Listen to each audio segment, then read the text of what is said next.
we'll go about an hour or so. So from 6 to, as I look at the clock, 7 o'clock here, I'll try to keep a close eye on it.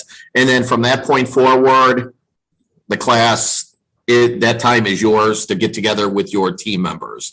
I just don't want any, with everyone's busy schedules, I don't want any problems, any excuses why you can't get together. You should be able to get together every Thursday night between 7 and 9 at the very least, because that's our dedicated class time. So looking at the notes here, some other reminders I have for you, as I always do. Discussion board number 5 is available. Make sure you get your post in for that.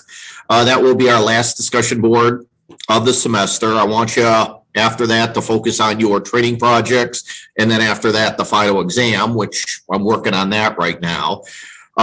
So that is it in terms of what you need to get done ASAP. So end of day Saturday, discussion board number 5. I'll try to get those turned around as quickly as I can, because I want to focus on your exam the next couple weeks here.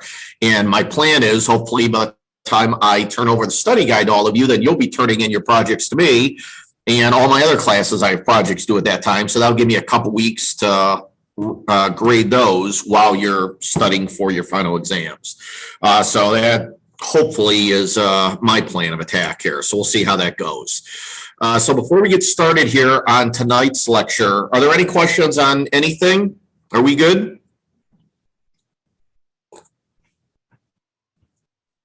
Do we know if we're going to present our projects in person or?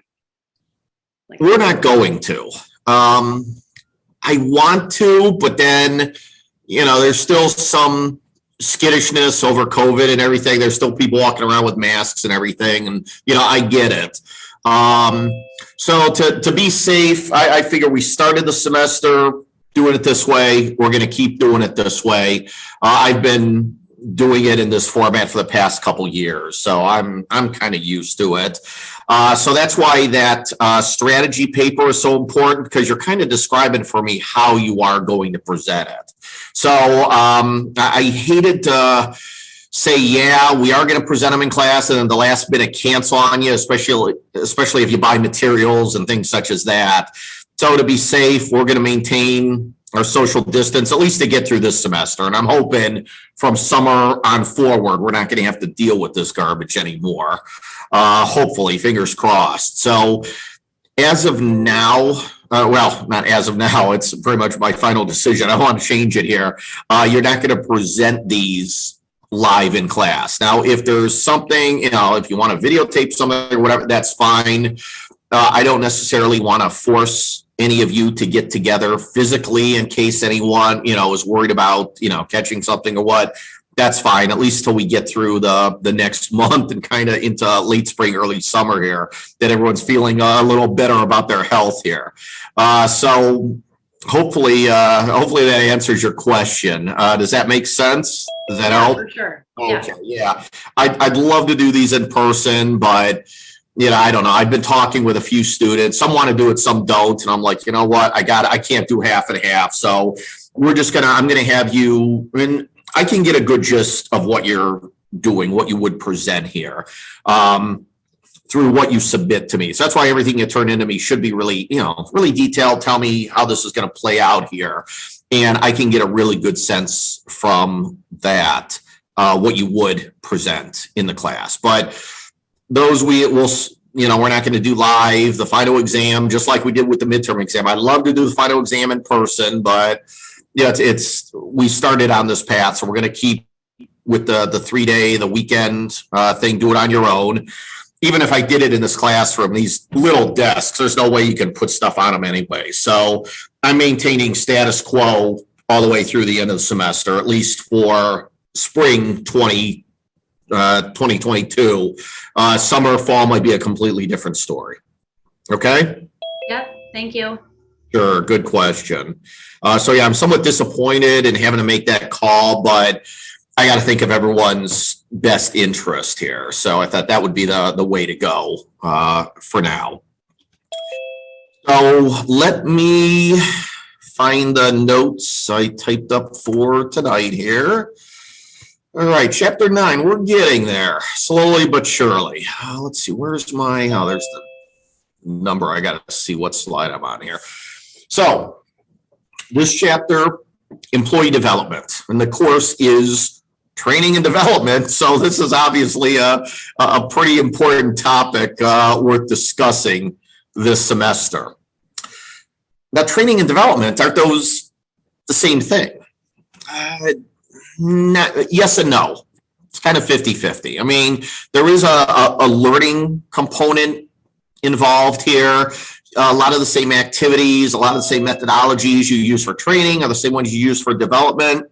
But the end goal, the focus is a little bit different. Training, I'm more focused on the here and now, very specific in terms of teaching you how to do something to do your current job, to make you better at your job in the present moment.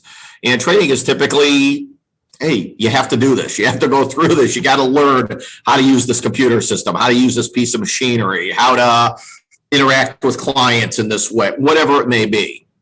Development is a little more customized, a little more personal. We're looking ahead to the future. There's not the same sense of urgency.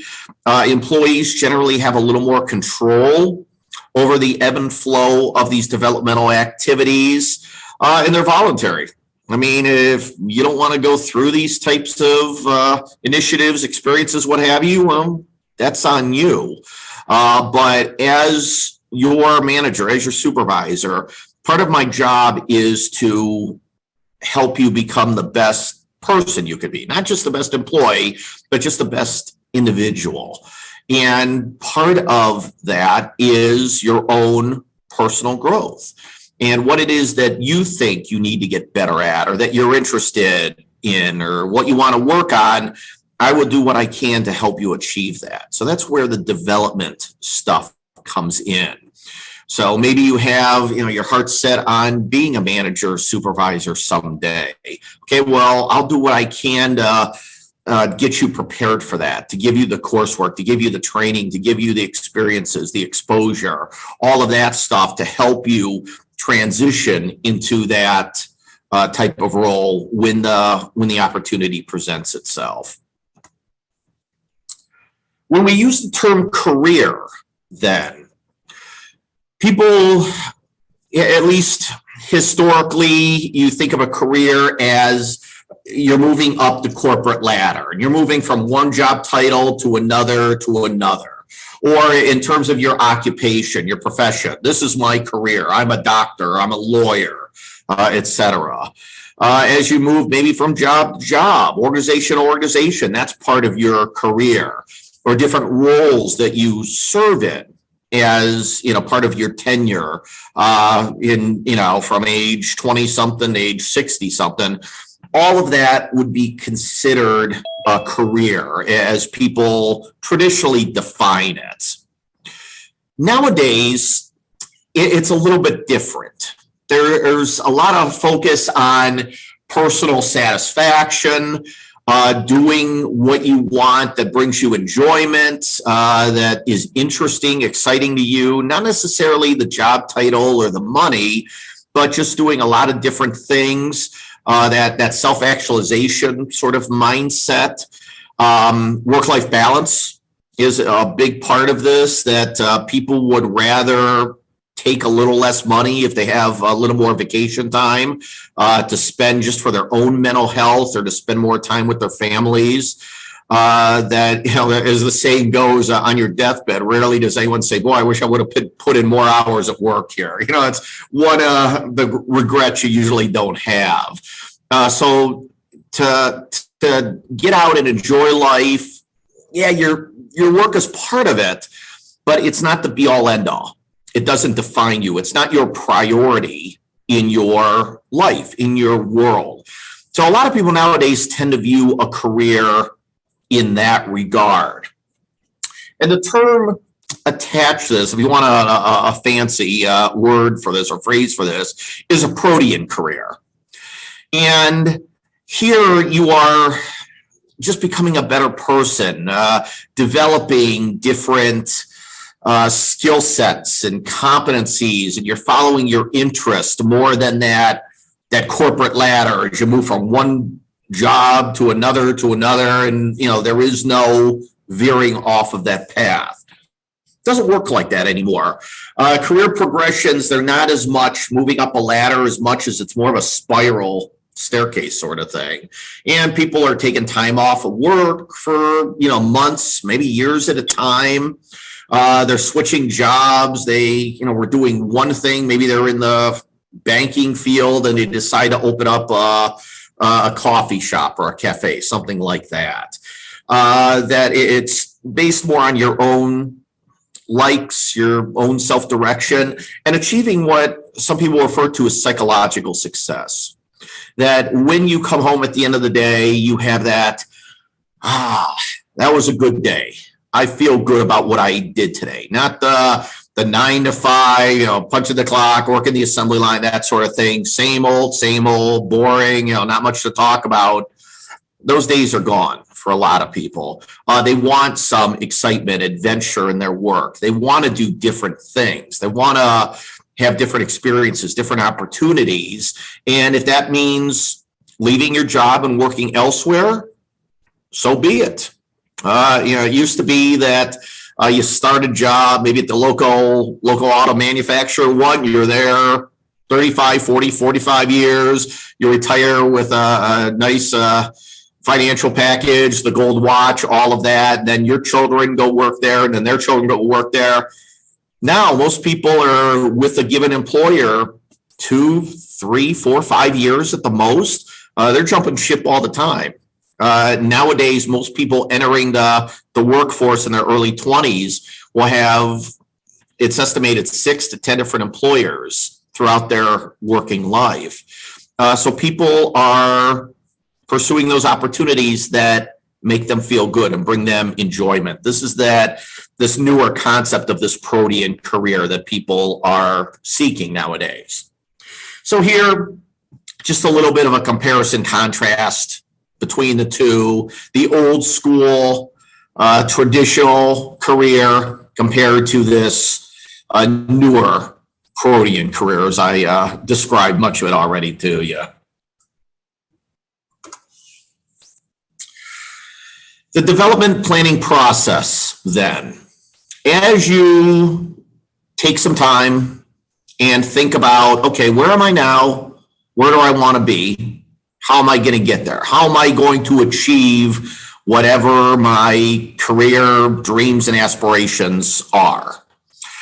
Most people would prescribe this process, this model here, this development planning process, where you go through a series of steps, assessment, reflection, that sort of thing, to figure out, get your bearings a little bit, figure out exactly what it is that you want to go for, what it is you want to achieve. And with development, a lot of the onus is put in your lap. That in terms of training, okay, me as your boss, I am going to prescribe specific training that I want you to go through. Development is more like, hey, we have a sit down and I ask you, hey, what do you, where do you see yourself next year? Where do you see yourself in 5 years? What can I do to help you achieve that? So it's more on you and what you want. That's why it's more individually tailored. You don't take a one size fits all with development. It's much more personal. So what can I recommend for anybody seeking developmental opportunity? Where do they begin? How do they, make this happen? Here's a step-by-step process shown here. Starting with self-assessment. Whoop, got a little too click happy here. So the first step, there are a number of little, you can almost call them Cosmo quizzes, kind of, little assessments you find in these grocery store, the magazines that are on display, different inventories, different assessments, a number of things like that, kind of figure out where your interests lie. It's sometimes difficult for people to put that into words. So you can go through an assessment, some sort of little quiz that asks you a series of very specific questions that kind of guide you down, different paths. So questions such as, do you enjoy working by yourself or working with other people as part of a project team? And answers to questions like that will then steer you toward one set of experiences or one group of occupations versus another. So it will, give you recommendations and, hey, maybe you want to pursue something like this since you like working by yourself or since you're more of a people person. If you had your choice on a Saturday afternoon, would you rather sit home and read a book by yourself in quiet, or would you rather go out like Cedar Point, ride roller coaster, that sort of thing? And based on your responses to those types of questions, it will then often spit out, okay, maybe you want to pursue a career in this or these types of opportunities, these types of developmental activities, so on and so forth. Some of you have probably taken something like that back when you were in high school. When you go to the guidance counselor and you say, I don't want to know what I want to do, what I want to be when I grow up. And they're like, oh, here, take the Strong Campbell interest inventory, something like that. And you answer all these questions and it tells you, hey, you can be a brain surgeon or a hot dog vendor, something like that. So this is typically the starting point for a lot of people. If they're unsure what direction they want to go with their career, this is a good first step in the process. So we go through this and you get the results, and now it's time to have a sit down with your boss or HR, somebody higher up in the organization that can help you chart your path, and someone who knows you. As much as you have all of these dreams of something you want to do, doesn't mean that they're automatically going to happen for you. As much as maybe I say, boy, I'd really like to play professional football someday, it ain't going to happen for me. That ship has sailed a long time ago. So just because you I want to be the CEO someday, doesn't mean that, oh, yeah, well, here, tomorrow, what are you doing tomorrow? We'll make that happen for you. As you know, life doesn't work like that. You can wish and dream all you want, but, there are only so many, avenues that are realistic for us to go down. So this is where that reality check sets in, where you have an honest heart-to-heart with people in the organization, typically your immediate supervisor, to find out exactly where you stand. I want openness. I want honesty. Give it to me straight. Don't BS me. Don't lie to my face. If you think, hey, I'm not going to be a CEO someday, so be it. If you think, I'm not going to be able to achieve this or do that. Now, as much as I encourage people to pursue their dreams, there has to be some semblance of reality built into them here.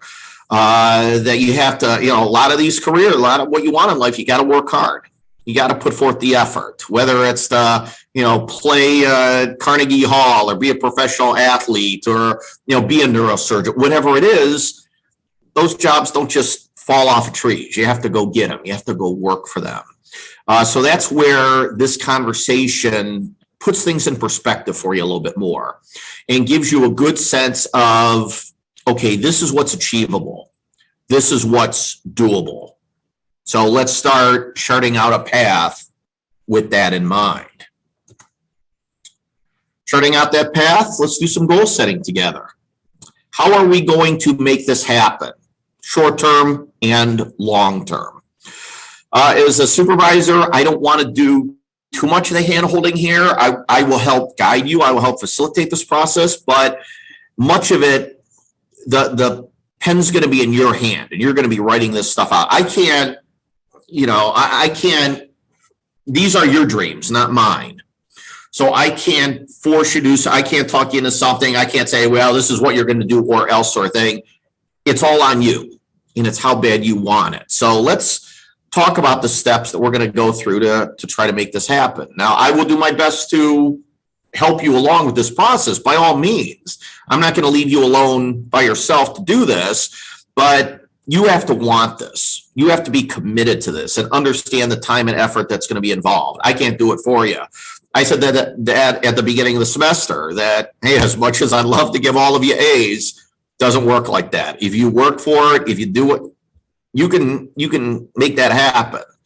But I can only do so much. I can't take the exams for you. I can't check on you every day. Hey, you studying? Time to open the book. That's on you.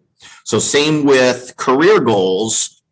Yeah, everyone wants to be the CEO. Everyone wants to make hundreds of thousands of dollars, so on and so forth. There's a lot that goes into it. And most people don't want to put forth the time and effort that it takes to achieve those types of job titles. Just with sports, and I've used this, I've given these examples many times in this class. As you go from middle school to high school to college to pro, boy, you got to put in that much more work and you have to be that much better. Just because you want something doesn't mean someone's going to hand it to you on a silver platter. You got to go and get it. So that's where this third step comes into play. We're going to start trying to map out, okay, how are we going to together make this happen? And then finally, now we're going to put it into more of a context, an action plan. That, okay, these are the courses I want you to participate in, or that I want you to take, or maybe I want you to enroll in these 2 or 3 courses at CSU. They will help you immensely. Here are some books I want you to read. So this first book, I want you to read it in the next 2 weeks. So we're going to sit down and we're going to talk about it together, and your takeaways from the book, what you got out of it, that sort of thing. So now we're starting to take those goals and make something tangible out of them. So these are the steps we're going to take. This is the timeline that we're going to follow to try to achieve these things. And this is the support that I am going to provide to you as your supervisor. Tuition reimbursement, I will mentor you, I will coach you, I will, we'll meet every Friday at noon. Maybe we'll have a brown bag lunch together and we could talk about your career and how things are working out for you. Whatever I can do to help you, we'll put it into in writing in black and white here as part of that action plan. When we do this, obviously, there are a number of people who have roles in all of this. You obviously, as the employee, play a big part of this. The company, HR plays a role, and the manager. This is, I keep saying this over and over, but it keeps happening to me over and over. A lot of times, supervisors, managers think, hey, this development stuff, that's 100% on the employees. I have nothing to do with it. Nothing could be further from the truth. You have a lot to do with this. You're the one that is going to provide the resources, the tool, what they need to set them up for success. You're the ones that have to have these conversations with them, these open, honest, heart-to-heart conversations. You have to have that open door policy to be available for your employees, that whole communication, transparency thing. These employees are going to have some down days. You're going to have to be there to counsel them a little bit more. So this is where some more of the psychology comes into play. That as their boss, you have a big role in all of this. And I can't say that enough to all of the different managers and supervisors I work with, that they think that, hey, they're out of it at that point. Absolutely not. They play a big, big part in this developmental process for all of their employees. I don't know if any of you have had these types of conversations with your bosses. If not, I encourage you to do so sometime. It's more informal. You can go to a Starbucks somewhere over a cup of coffee, just have these heart-to-heart conversations, but just talk about your career and where they think you might be in 5 years and what they can do to help you. I've also used this phrase before. I don't know what I don't know. If you don't tell me what you want out of your job, out of your career, I can't help you. I'm not a mind reader. You need to at least meet me halfway. You need to help me out a little bit. Now, if I know what it is that you want to achieve with your career, okay, maybe I can give you some advice. Maybe I can give you some counsel. Maybe I can give you some resources or connect you with the right people who can help you with those aspirations, but I need to know that stuff. So here are some suggestions, some, as it says, characteristics of the successful one-on-one conversations that you'd want to have with your boss. Now, I would hope that he or she has these sit downs with you at least once a year. This should be part of the performance management process. Built into all of them should be a little chunk of time to talk about dreams and aspirations and what they can do to get you where you want to be, that developmental conversation. A number of organizations, unfortunately, don't do that, even though I'm biased and think they should. So you may have to be the one to crack open that door a little bit to initiate that conversation. And if you don't do it at, that end of year performance review, so be it. Carve out some other time, someday, somewhere, to just talk about you and where you want to be with that organization sometime down the road. In terms of different approaches we can take with employee development, there are so many different ways we can achieve this. The main ones listed here. Starting with, of course, formal education programs. Training that I bring into the organization. I send you to take a course or enroll in a program at Tri-C, Cleveland State, do an online course. A number of consulting firms that I've worked for in the past, we do this. We provide developmental activities and opportunities for employees all over the world. Tuition reimbursement. So as you're getting your degree, it will help pay for it within certain parameters, obviously. So this is more of the, hey, sit down, structured learning opportunities as part of the developmental process. Assessments, I mentioned assessments already. Not assessments in terms of figuring out your career goals. These are assessments that more or less help you figure out what your skills and interests are, what you're good at, what you can leverage to make a bigger contribution to your workplace. These tend to be a little more, less career focused, more psychological, I guess you could say, more than anything else, just to help you understand yourself and the kind of person, kind of employee you are. The NEO, one popular assessment, personality measure. A number of students, if I ask them, well, your personality, talk about your personality. Where do you fall continuum-wise on each of the big five? And like, what do you mean, big five? What are you talking about?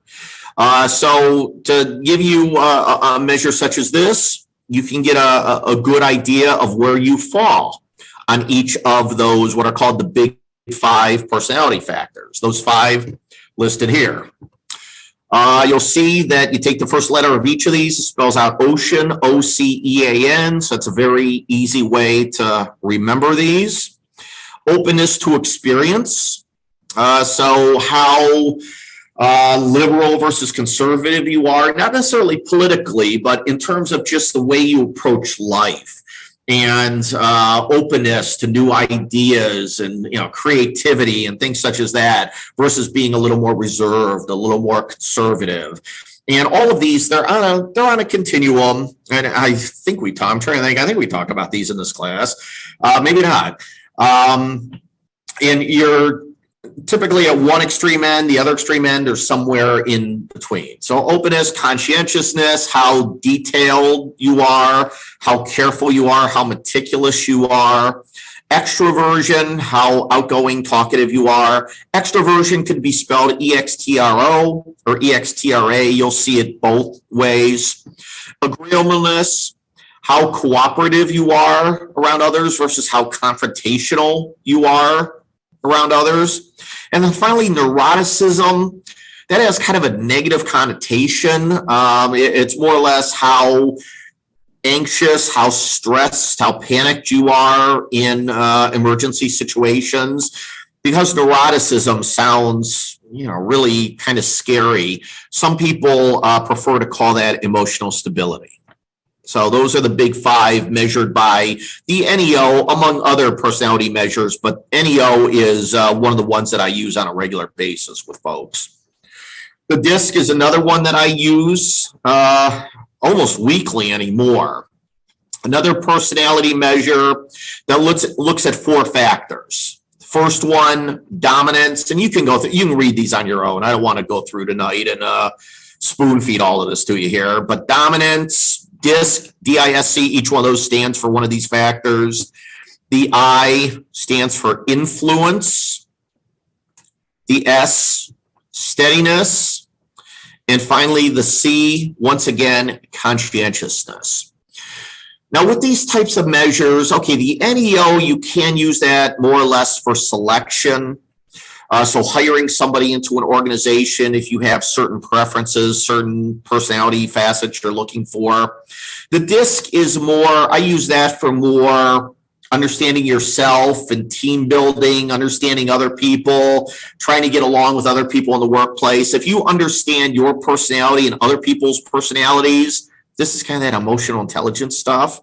You can work better with them, get along better with those types of things. So it's more of those touchy-feely, hey, let's all, get to know each other on a psychological level. That's what these measures are typically used for. And then finally, the Myers-Briggs, another popular one that I use, probably the most popular out of all of these nowadays. Another one of those touchy-feely, personality-based measures that by taking something like this, by getting the results, you can understand who you are as a person, how you interact with people socially, why your interests are what they are, and hopefully that helps you chart a better course for yourself in terms of your own developmental activities. So the Myers-Briggs has 4 key factors. Again, on a continuum, people are usually one extreme end, the other somewhere in between. So the first factor on the Myers-Briggs, E versus I, or extroversion versus introversion. So there you see a different spelling of extroversion here as I mention it. Second factor, sensing versus intuition. Third one, thinking versus feeling. And finally, judging versus perceiving. Myers-Briggs, a lot of focus is on how you process information, how the gears turn in your head, that sort of thing. And when you get done, you have one of 16 possible personality profiles. Some of you might have taken the Myers-Briggs in the past. I'm an ENTJ, or you know what that means. When you put these 4 factors, one extreme end or the other, together, you get these 6 possible profiles. And then with each one of these 16 profiles, you get a description that, well, this is the kind of person you are. You like this. You get along with people this way. You prefer these types of coworkers, so on and so forth. An assessment center. An assessment center is very, very high end, very expensive. Usually they're used for upper level leadership positions and beyond more than anything. An assessment center could take a day, 2 days, 3 days, maybe 5 days. It depends how they set it up. Basically, they set aside a room at your workplace, or maybe you go off site somewhere to a consulting firm. Maybe they rent out a small conference room in a hotel, something like that. And they have a panel of judges, a panel of experts sitting there. And you sit in front of this panel with a number of other folks, and they interview you. They give you a series of questions. They give you a series of activities and role plays, all these different things. You participate in all of these different assessments and activities, and they rate you. They judge you. They're watching you. They're making an evaluation of you, how you get along with others, how you communicate with others, that sort of thing. And based on that, the results of that, then there's usually a prescription. Okay, well, here's what you need to do next. If you want to be a boss someday, you need to work on these 3 things. This is what you should focus on, so on and so forth. So it's another Another learning opportunity. These are fewer and far between only because they are expensive as heck, both to design and to administer. So these judges are looking at a number of different factors, a number of abilities and competencies and behaviors needed to be a boss. I'm talking like vice president, president of the company, that sort of thing.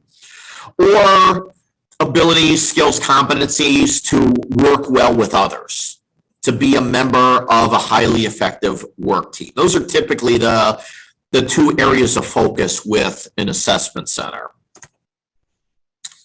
Here is typically, when I talk about the factors that these judges are looking at, these are some of the main ones right here.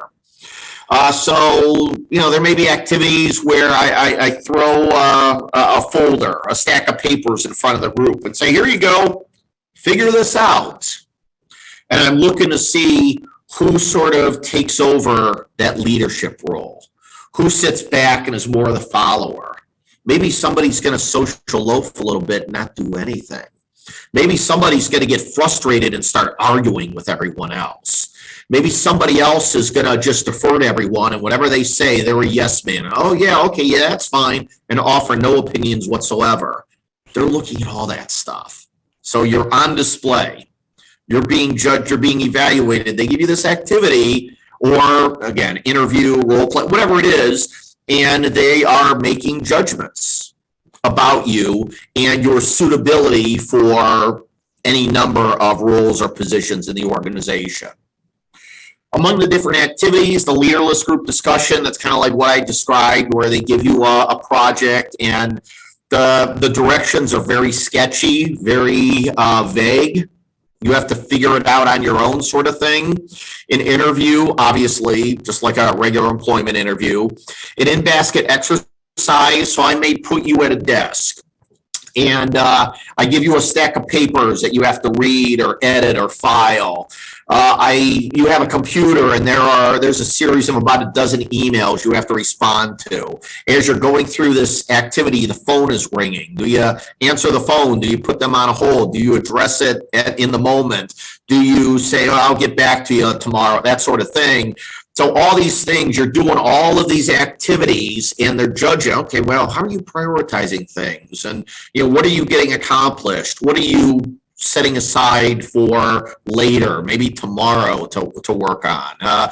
Do you get stressed out as you're trying to type something up and the phone keeps ringing? Those types of things where the activity, hey, if you want to be a boss, this is the kind of thing the boss does every day. So let's have you practice it and see how you do. Let's have you actually sort of sit in the driver's seat and, play this out and see how it ends up here. Then a role play. Again, I give you a character to play. Maybe you're working a customer service counter. So I give you this character to play. Your name is Amy. You work customer service counter at Best Buy, and a customer comes in with a complaint.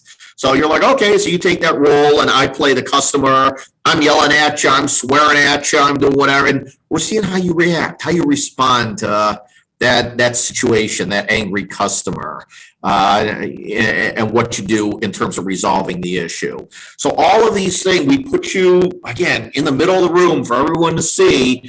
And based on what you do or don't do, we make judgments about you. Performance appraisal. So I mentioned the performance management process. Obviously, this is a good place to look. If you are doing your performance appraisals the right way, I should have a pretty good sense of what you're good at, what you're not so good at, what you need to work on, all of that. That should be that should be built into this. If not, maybe something's wrong with your performance management system, but this is a great place to look, great source of information on employee strengths and developmental needs. The best performance appraisals do these things. They are very specific, very objective, not based on speculation, based on actual observations, based on actual incidents that I've seen with my own two eyes. If I rate you on a scale of 1 to 10 customer service, I sure hope I see you interacting with customers. to give you to give you an accurate rating, to give you an evaluation on your customer service orientation. Typically, it's over a period of time, whether it's 3 months, 6 months, a year, whatever it may be. We have an opportunity to talk about it. If we have some difference of opinion, let's get it out in the open now and, chat about it a little bit more. And gives you an opportunity to sort of tell me, okay, what went wrong? What went right? What do you need to work on? And then me to counter with, okay, I agree. I think you need to work on this in 2023. Here's what I'm going to do to help you. Here are the resources I'm going to provide, the tools I'm going to give you, the support I'm going to give you, whatever it may be, to help you get better as an employee. Here's where training training departments should never not have anything to do. There's always something to do in the workplace. And one of the things I've discovered over the years is teaching supervisors, managers, how to do performance appraisals and how to give good feedback. It's one of those things that, a lot of organizations just assume, well, you're a manager, you should know how to do this, how to talk to your employees, how to tell them what they need to work on. Not always. So to go through, okay, here's our performance appraisal form. Here's what you have to do. Here's what employees have to do, what they need to fill out. Here's what you talk about. Here's where you sign. Here's where you list what they need to work on in the upcoming months, so on and so forth. Here's how you give them proper feedback, specific, accurate feedback, non-threatening feedback, those types of things. I've sat in on some of these feedback sessions and talk about cringeworthy. I'm looking at the person like, what in the world? Why did you say that? What do you do? That sort of thing. It just blows my mind. But then, part of me thinks, well, if you were never taught how to do this, why would I assume that you can do it well? So an important part of the performance appraisal process is to make sure the people that are running it know what they're doing and know how to close the loop in terms of using these tools in an effective way to help employees. A number of organizations look at performance appraisals as a way to ding employees, a way to mark up their personnel file to say, yeah, look at all the things you did wrong this past year. I prefer to look at them as, okay, here are the things where you're falling short. Let's figure out how we can help you and improve upon that and make you a better employee. That there are always going to be blind spots. There are always going to be weaknesses in all of our games. To figure out what those are and figure out how, as a supervisor, my role is to help you get better. That gives me some data, some information that I can use to make well-informed decisions on where we're going to go next as part of your developmental process. 360-degree feedback, popular in many organizations. There's some variation of this where you get multiple there are multiple sources, multiple folks who provide you perspective on what it is you're doing well, what it is you need to work on. Traditionally, all of us, the people that typically give us feedback on our performance are our bosses. So your immediate manager, immediate supervisor, that's pretty much a given. But your boss can't be everywhere at once all day long. And probably the people who know you better than anyone are your coworkers.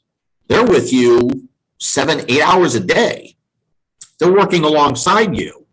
So maybe we should ask them about your performance, get some peer feedback. And if you're working with customers, clients, we have them fill out comment cards for things such as that. I send them an email. Hey, will you give us some feedback? How many stars do you rate your interaction with Sam? Whatever it may be. Well, maybe we should make it a little more formal and have them provide some detailed feedback on your performance. And then if you're a boss, maybe the people that you supervise, maybe they should provide feedback on your performance. So upward to you. not always coming from the top down, but from the bottom up. So if I supervise 8, 10, 12 employees, ask them how I'm doing as a boss. So subordinate feedback. And as part of this process, the fifth source of feedback, and a very important one, right here in the middle, yourself. I want you, here's the performance evaluation form. Step outside of your body for a moment. You're rating yourself. You're watching you do your job day in and day out. Rate this person. Rate yourself. What you do well, what you don't do so well, and be honest. What you've observed, what you know that you're doing. Those that give me, accurate, actual observations here. And then when we sit down and have our performance appraisal chit chat, we're going to talk about what you wrote, and we're going to talk about what I wrote. And if there's a difference, if there's a gap, then that opens up the door for us to have a detailed conversation about why you see, your performance one way, and I see it another way. So going through that performance appraisal form, there may be a number of things that you and I are like, yep, that's obvious. Yep, we agree on that, so on and so forth. And maybe there's something with teamwork. And you're like, boy, I'm an outstanding team player. And I'm looking at my form and I'm like, oh, that's not what I have. That's not what I've observed. That I think you've dropped the ball on numerous occasions. Tell me why do you think you're a team player? Tell me, give me some examples. And I'll do the same thing. And you might be wrong. I might be wrong. Both of us might be wrong. We need to figure it out. Because obviously, something's askew there. Something's not right. We're not in agreement on everything. So me as a boss, hey, maybe I'm not seeing something. Tell me, let me know. Maybe I need to look for that in the future. So that fifth component here, the self-evaluation, I think is a really valuable piece of the puzzle here.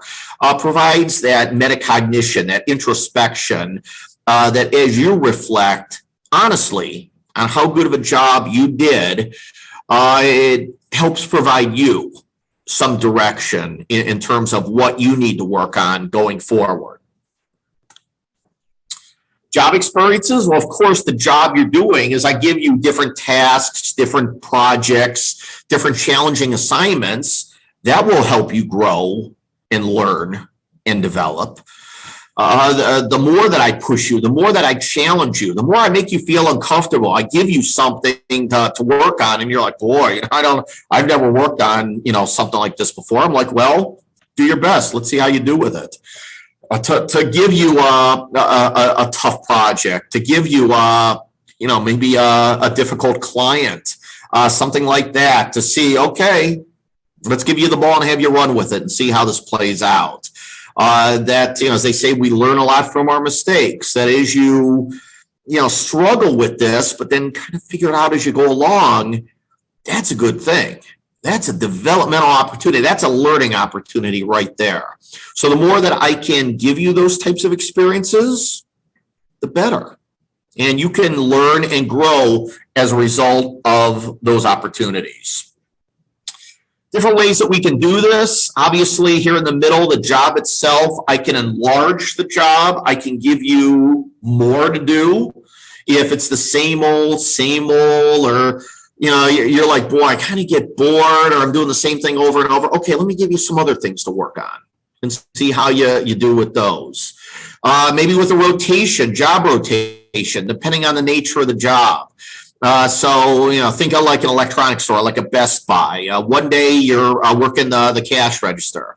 The next day you're stocking shelves. The next day you're working the customer service counter. Next day you're unloading trucks. I move you around. I give you different job experiences using job rotation to help you learn other parts of the entire organization, and maybe have you discover something that you didn't know about or didn't think you'd like. With a transfer, if I move you to a different shift, different department, something like that, give you a different look, different exposure. Promotion obviously will push you, will challenge you. money, a different job title, but also more responsibility. A lot more challenge comes with that. Some people have too much to do. They want to take a little bit of a break, or not do as much. So maybe a downward move is necessary.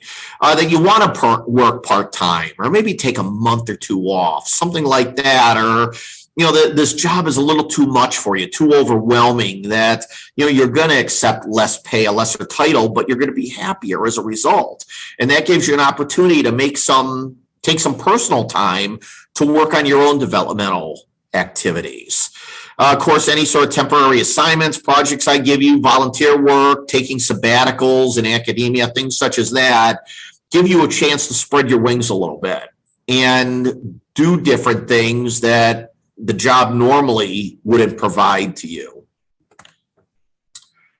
If we establish some sort of mentoring relationship, that always has a positive result, at least in my experience. Where a mentor is someone who's done this job for a while. They're very well respected. They know the job and the organization inside and out, and they take you under their wing and support you, look out for you, give you advice, and help guide you down the right path that will help you achieve success. It could be more formal, where I, as the CEO, I'm like, okay, you're going to be the mentor, you're going to be the protege. You two are going to, partner up, and, they're going to help you navigate the career waters here. Or it could be more informal, where you just meet someone, or, there's just someone you click with, and you're like, hey, can you help me a little bit more and give me some advice and guidance and that sort of thing. That it's nothing that we structured, that we set up in a formal way. It just sort of happens through being in the right place, the right time. A mentor could do a lot of good things for you. As I said, they can provide career support. They can get you visibility in terms of being in front of the right people and get your name out there a little bit more. Guidance to make sure you don't as you're navigating the minefield that is your career, your occupation, to make sure that you don't do anything that's going to get you in trouble here. Protection. So maybe something happens and somebody has it out for you. They'll shield you. They'll help you. They'll look out for you and make sure, hey, you leave my person alone here. You go, take that elsewhere. I'm looking out for him or her. And just general being there as someone to talk to, shoulder to cry on, somebody to give wise advice, that sort of thing. To just be someone that you could trust with your feelings, with your opinions. Most mentoring programs have this intent.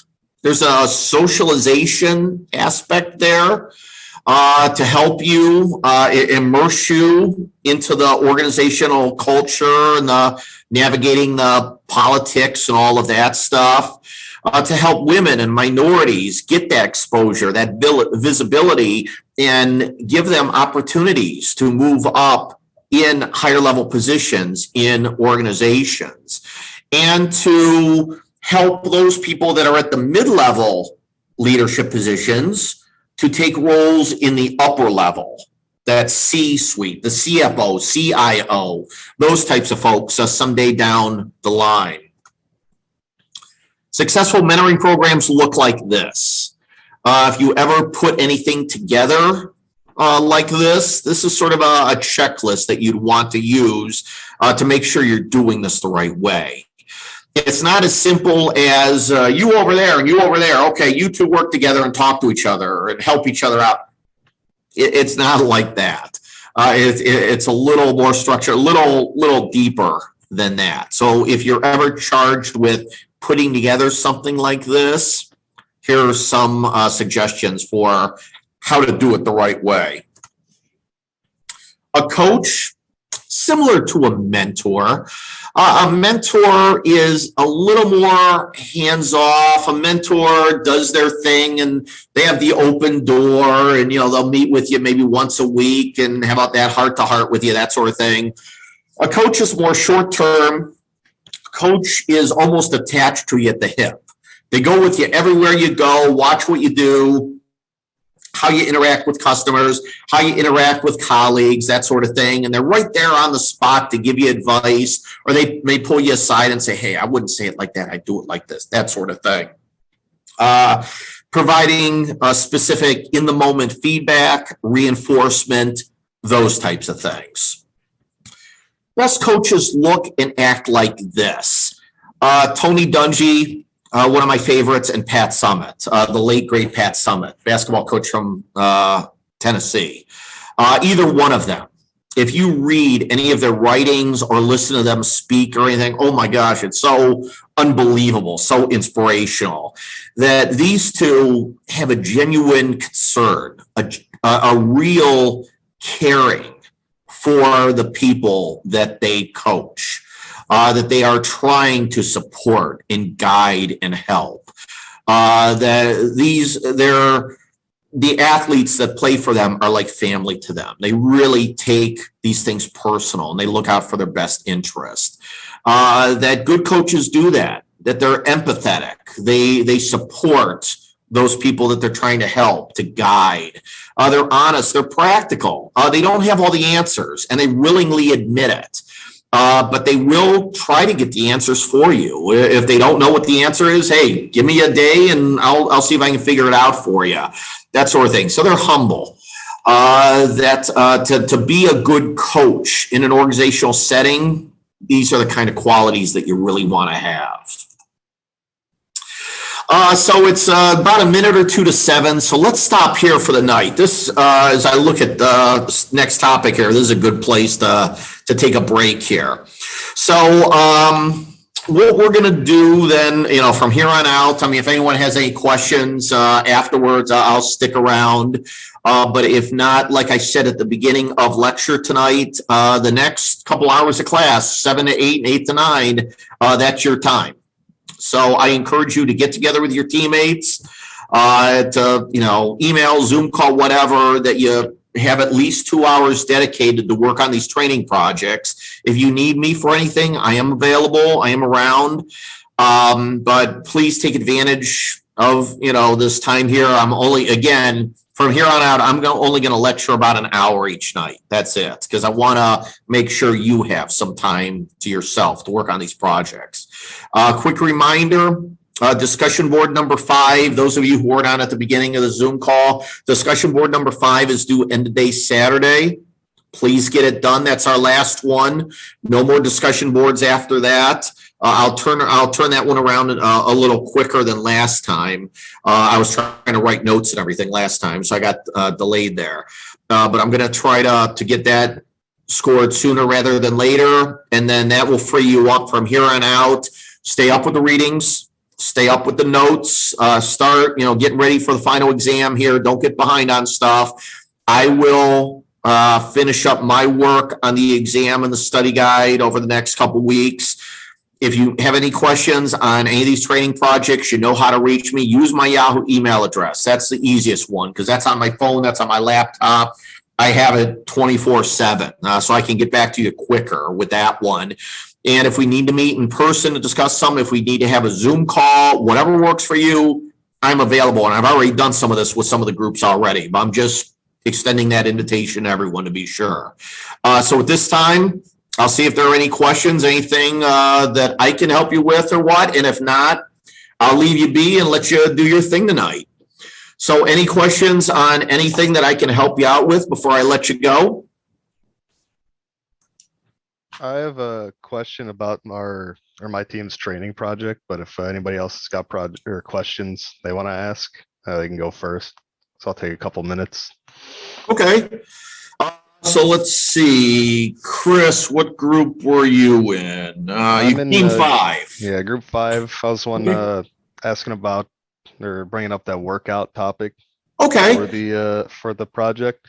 Okay, we can talk about that. Let me see, anyone else who's on the call here, any of the other team, or anyone actually from team 5, if you want to stay on. Anyone from team 1 through 4? Do you have any questions for me? Team 1, I don't think I sent you an email with our topic, what we chose. I'm sorry. No, you didn't send the final one. If you want to send it to me, that's fine. Like we talked about last time, you gave me like 3 of them. Yeah. All 3 of them sounded good. So whichever one you choose, I just